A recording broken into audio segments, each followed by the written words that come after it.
If you're already selling final expense, then you already have your own method or formula that you're using to overcome objections. If not, we have videos on the subject in our playlist called Basic Training. The easiest way to overcome most objections while you're closing your sale is to do everything possible up front so that there's no excuse and the client simply picks an option. In this video, how to eliminate objections during the final expense presentation, I'm going to share with you 4 ways to do just that, so stick around.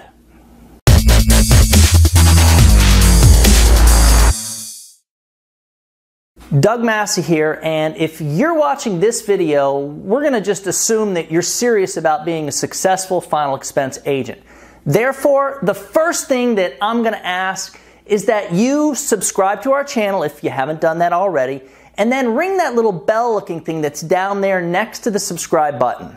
This will allow you to be notified each time we put out a new final expense training video. And I'm also going to ask that you give this video a thumbs up so that we actually know that you're watching. Check this out. If you stick around all the way until the end of the video, I'm going to show you how to get a copy of the prop file, which includes the sales materials that we show to all of our prospects during every single one of our presentations. The items in this file will make it a lot easier for you to close even more sales. Just to be clear, this is a true final expense sales training video. Just so you know, we're going to cover some pretty deep sales tactics, all designed to help you increase sales. One of the first things that I was taught is to always use energy, excitement, enthusiasm during every single presentation. If you're actually doing your presentation correctly, then you're keeping their attention because, trust me, you're not going to bore them to death into buying anything. It's also really important to appear well-groomed and to wear comfortable clothing that looks good and fits correctly. I know this is common sense for most of us.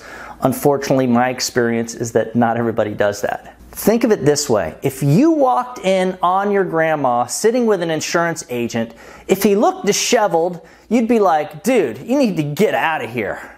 On the other hand, if he or she was clean-cut and professional, you'd probably be okay with it, especially if the agent invited you to sit down with them so that you know exactly what's going on. FYI, when a family member walks in on a presentation, ask the person you're actually making the presentation to if it's okay for them to come on in and join you. You're going to find that they appreciate this, as it's better to be upfront with the family instead of looking like you guys are trying to hide something or do something that maybe you're not really supposed to be doing. So let's talk about the presentation. Dude, your presentation has to be solid. It needs to roll off your tongue so that you look like a pro that's been doing this stuff for years, even if you're brand spanking new. You do not want to be a bumbling, fumbling ding-dong that is disorganized and just doesn't have their act together. In the beginning, you might feel a little bit like that's kind of how you're looking, so the more time you put into being prepared, the more sales you will make early on in your career. With all that being said, the very best way to minimize objections during the presentation is to address all the reasons that they might have to give you an objection, and you got to do this up front while you're making the presentation. So again, we're addressing all the nonsense and excuses with our presentation, so we're addressing any potential excuses or objections up front before they start making excuses and start giving you objections. Let's talk a little bit about addressing the need for the insurance and what I believe to be the correct way to uncover your client's need for this final expense insurance policy. In your presentation, you must have a way that clearly gets the prospect to admit that they have a need for the insurance and that they understand that somebody is going to have to pay money when they die to take care of their final needs, and that having to pay money when your loved one dies is just not cool. The first thing that my presentation does, and just so you know, I use what we call the 3 reasons presentation, is that I identify why I'm there in a way that gets the client on board with the insurance and doesn't give them a way out. You got to get them to agree that they need this insurance and that they don't want to create a financial burden on the family. Once I have the need, I'm finding out who the beneficiary is and I'm throwing their name around throughout the entire presentation.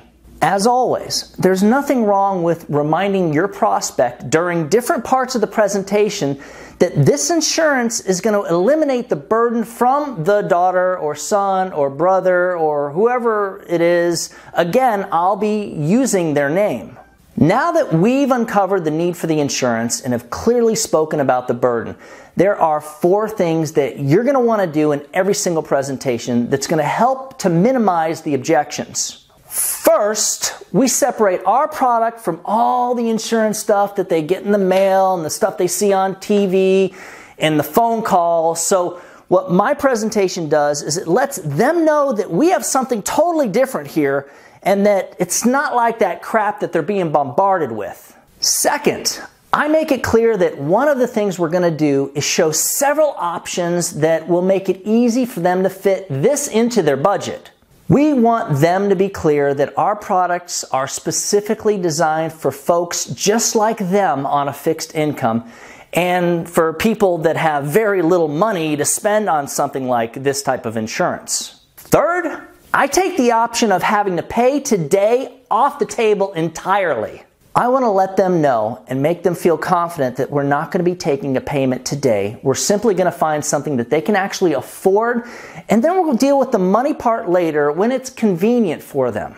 Mrs. Jones, it's okay. We don't need you to worry about the money today. We're going to take care of all that stuff later. And fourth, I'm going to do this in a way that lets them know that I'm actually there to help them. I even tell them, Mr. Jones, I do not believe in using any type of high-pressure sales tactics, and I'm simply here to help you find an easily affordable option so that your son Jerry isn't stuck having to pay for everything when you pass. Don't worry, I'm definitely going to be able to help you today. So now that you've done all this, it's important to have a strong close, and you got to be able to present the pricing options in a way that doesn't give them pause or make them backpedal. Again, you've made it this far, so the last thing you want to do is become a fumbling, bumbling idiot again during your close. Unfortunately, I can't teach you guys how to do the close, as this is actually proprietary information for members of our sales team only. The last thing I'm going to talk about is building rapport, and I put this last because, well, I'm assuming that you already know that rapport is very important for your final expense presentation. Always, always, always use a personal commercial about yourself to start the rapport building process.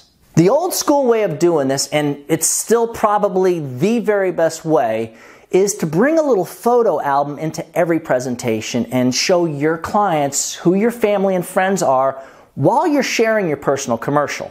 The ideal of this is to simply help the prospect lower that security wall, lower their defenses. And we all have this, and these are the natural defenses that we have to protect ourselves against, insurance agents or sales professionals just like you. Guys, for a copy of that prop file that I mentioned earlier in the video, just shoot me an email at doug@ufesonline.com. For information on joining our sales team, which does include, first, some of the highest commissions in the industry, second, access to discount-priced leads so that you're able to get in front of at least 20 to 30 fresh customers to see every single week, and third, you're going to be able to learn our advanced sales techniques through our online training platform. Again, just email me at that same address. When you put the needs of your clients first, everything else will fall right into place. So get your butt out there, do something good for someone today. Happy hunting.